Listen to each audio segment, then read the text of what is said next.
Hello, my name is Daniel Cochran, and I'm co-owner of America First Shoes with Larry Guerrero, and we are Team A from Industry 1. Our company plans to differentiate itself by focusing on providing a high-quality product while limiting the number of pairs produced and models offered in order to create a sense of exclusiveness for our consumers. Our product will be advertised widely across all markets, which will allow us a large market share and future success for our brand. That is our strategic vision. Here we have the group map for North America in year 11, which shows each company's market share and their strategy. We did not initially have a clear strategy. We were trying to get a sense of the market's direction in terms of where our competition was going to position themselves. We did not have much going for us at this time, other than an average rebate offer. We were well overpriced in the market, having the highest price by over $13. And at this time, there were really four main groups. There was the high line breadth with a high price and high SKU rating, moderate line breadth with moderate price, moderate line breadth with high price and high SKU, and finally a low line breadth and moderate price. Company H dominated the market at this time with 18% of total market share in North America. We believe they are having such success because they offered the second lowest price while maintaining the highest SKU rating, which was 7 stars. They also offered the most models, and they had the second highest advertising expense, so they were pushing the product very well. The next slide is the North American group map for year 20, the final year of operation. In our final years, we were able to embrace our strategy of high quality products with low product line breadth. We had an attractive delivery time of 2 weeks and an SKU rating of 8 stars, but this wasn't enough. Our main competitor, Company B, was able to capture 9.7% of the market share, which was 4.2% more than us with the same strategy. This was due to a number of factors. First, we were late to entering the market with a strategy and had a bumpier road initially, which I'll get into further later. Beyond that, they could afford to advertise more than we could. They were able to utilize more retailers. They had more retailer support than us, and they had a higher SKU rating, all of which played to their advantage. Company G ended up with the largest market share overall, with 19% of the market, which could be attributed to their competitive pricing while maintaining a high SKU rating, aggressive advertising, and excellent retailer utilization. Next, we have a graph showing our net revenues from year 10 to year 20. Overall, we saw a gradual increase in our net revenues. We, however, saw a sharp decline from year 10 to 11, which was due to a number of mistakes that were made. The first mistake was completely removing ourselves from the private label segment in both Europe, Africa, and Asia Pacific markets. We would eventually be completely knocked out of the private label segment because we couldn't afford to have a low enough and competitive bid. We also increased prices across the board but failed to produce a product with a higher SKU rating, so we experienced a decrease in our demand for our product, which would eventually haunt us down the line as we kept producing but weren't selling enough. However, our revenues eventually did see an increase beginning in year 15. By then, we had found our strategy and settled on executing it. We started by decreasing our prices to bring customers in and build a customer base. We did this at the same time as Company B decided to increase the prices, so that may have caused some customers to shift their preferences towards our product. We would eventually increase our advertising in year 16 to get our product out there and offered free shipping to customers as an additional incentive to purchase. Finally, in year 18, we were able to double our SKU rating in the internet and wholesale segment, as well as gain back some market share in the private label segment in Europe, Africa, and Latin America. These factors were detrimental to increasing our revenues. And finally, we have a graph showing our prices and SKU ratings over time. We initially had a very fair share of the internet segment in years 10 and 11, but saw a decline in year 12, which caused us to lower prices in the market. This wasn't effective enough in gaining any more market share, but we could not afford to lower the price anymore at this time without taking substantial losses. We were never able to regain a substantial market share unless we lowered our prices to a level that would not prove to be profitable for us, which can be seen in year 16. We experienced similar difficulties with our wholesale prices. We held a good position in the market initially at a price of $48 per pair, but we could not sustain this price level and expect to turn profit.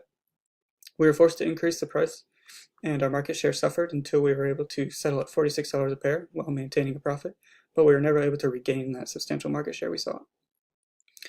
We were able to do this by cutting some costs that we had been incurring, such as the interest expense from an overdraft loan and warehousing, which we had because of the lack of demand and continuing to produce. Finally, our SKU rating was working for us initially, but after our price increase in the wholesale market, the SKU rating no longer made sense.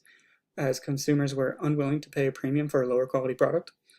We were able to increase our SQ in years 17 and 18 to 8 stars, which is where it would stay for the remainder of our time through years 19 and 20.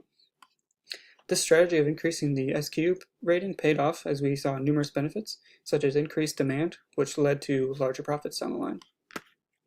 And the next slide discusses the return on equity, which will be covered by my partner Larry.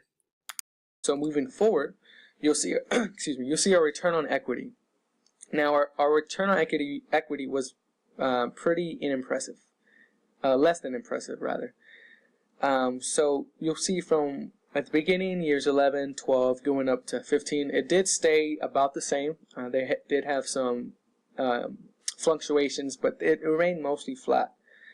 And that was kind of due to our, again, lack of strategy, that we were just kind of staying afloat at that time. But then it really started to hit around year 15, 16, and 17, to where it started to become negative, a negative return on equity. Again, so year 17 is whenever we pretty much overhauled the whole thing, shifted to a new strategy of high price, high quality shoes, and that actually caused a very large negative decrease in return on equity. It was about 42%, I think, and you'll see that in year 18. So we attribute that just to our shift in strategy. We had to get out so much unsold product and just try to get rid of everything so we can pretty much restart. So our return on equity did see a major loss, but it also saw a major increase from 18 to 19 to when we first initially started that strategy. So moving from 18 to 19 to 20, you'll see that it's all positive because of the new strategy. So we hope if we would have implemented that new strategy, in year 11 or 12, it would have followed the same trend of increasing gradually. Hopefully, it would have just continued. So when we look at this, we just can see that just with no direction, no strategy, it really did hurt us. So moving forward, if we could do it again, I guess we would have definitely implemented that new strategy to beginning with, and it would be a whole different graph. So we're going to look at our stock price. Let's see here. So you can see that our stock price, again, is kind of all over the place. Well, it starts off pretty high, and that's just because of the start of the game, but then it has dramatic decreases from years 11 to 13. And this is just, again, because of our lack of strategy at the time, with a very high price shoe and a very low quality shoe, which did not give us any profitable returns, really. So in year 13, we actually had to issue about 2,000 shares of stock, just to help us remain afloat and profitable. And you'll see the impact of that from year 13 to 14. So the extra 2,000 stock did raise our stock price up to 14, which is about the second highest that it was. But then again, all it did was fall, and at that time, around 14, 15, 16, again, we were still trying to figure out a good strategy for us. We were in the middle of the game, not knowing where to go. So we did definitely see a decrease, again, in stock price. But around year 17, when we implemented the new strategy, you'll see that it started to level out, which is different for the stock prices, for us, rather, for us. So from year 17 to 20, it leveled out, and you'll actually see that from 18 to 19 and 20, it was increasing gradually, but it was still increasing.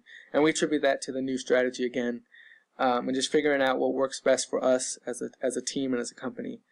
So if we would have, again, implemented the new strategy to begin with, then hopefully the whole thing would have followed that later year trend, and it would have just been all increasing with hopefully nothing decreasing. Moving forward, we're going to look at the strategic plan accuracy. So again, at the time, we made this when it was the middle of the game, and we did not have a new strategy in mind. We just knew we needed one. So at the time when we made these projections, we were losing a lot of money. We weren't doing very well. Things were just pretty bad. So we tried to set goals that were hard. We knew it were going to be hard, but we wanted to make them attainable. And I believe they were obtainable, Just at the time, we didn't implement the right strategy to obtain them. So right off the bat, we did not meet pretty much many actual targets that we set. We did meet our EPS targets in years 16 and 17, not in 18. Going down the line, yeah, we failed to meet most of the projections that we tried to hit. But again, like I said, it was just because of the lack of strategy. So in year 18 is whenever, year 17, 18 is whenever we implemented the new strategy. And moving forward, 19, 20, 21, as you can tell from the previous slides, we would have easily hit all these numbers if we would have had that strategy beforehand. Because year 19 to 20, we saw the most profits that we've ever seen, and our numbers were doing really well. So let's see here. Our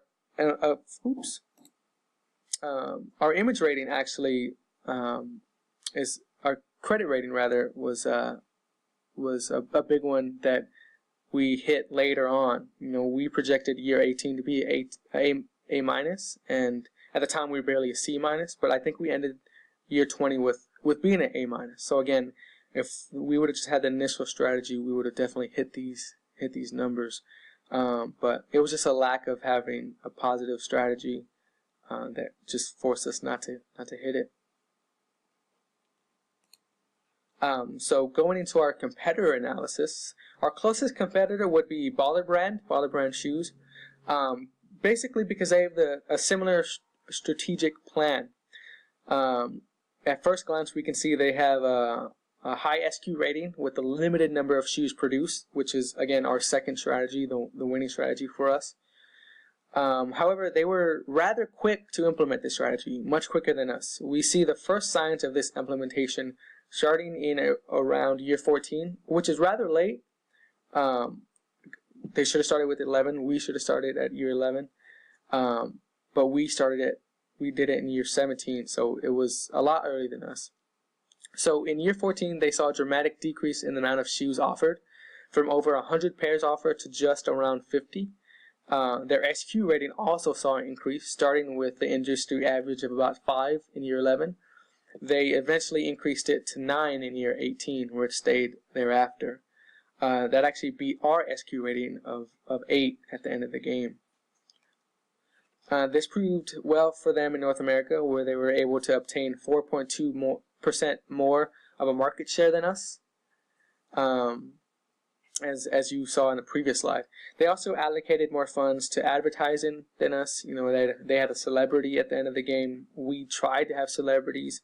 We just didn't have enough money for it. Again, our bad strategy was not giving us profit, so we couldn't allocate the right funds where it needed to go. Baller Brand was still able to market their products to more people. As we look at their overall financial outcome, they fared fairly well compared to our ending. With over $1 million in net sales, with over $1 million in net sales more than us, Baller Brand ended up getting in 6th place, just one above us. So yeah, that's why they would be the closest, because their SQ rating and price was just about what ours was, but they implemented that a long time before we did. And, you know, even though they got 6th, I believe if we would have implemented our strategy and played with it more, we would have, you know, I want to say top 3. We could have easily done that. So, lastly, well, the lessons learned, there was a lot of them. The main thing is just figure out a strategy, a winning strategy, and go with it. Don't just go in there blindly. But the real technical ones is buy back stock to increase EPS, ROE, and stock price, which we failed to do until later years. Focus on SQ ratings more, because, you know, customer satisfaction does go a long way. Again, our initial thing was not a good quality shoe, very high priced. We flipped that around to have a very high quality shoe at a fairly high price as well. But we did see a lot of sales in that. Try to get to more celebrity appeal. Again, I think we had one for 1 year, but we just didn't have enough money to keep paying them. So a lot of other companies just snagged them and grabbed them. I mean, we tried, but we just didn't have the funds for it. Then focus on demand. Focus on the demand and production more, so we're not overproducing and then paying to store large numbers of product. And that's what our initial strategy caused us to have, is just whole bunch of unsold, overpriced, underquality shoes that we just had to get rid of. Yeah, and it helped us learn a lot about, just working as a team as well. Just having to sit down and having such a large scale project. It's really interesting to have to do it, with just two people and try to figure it out.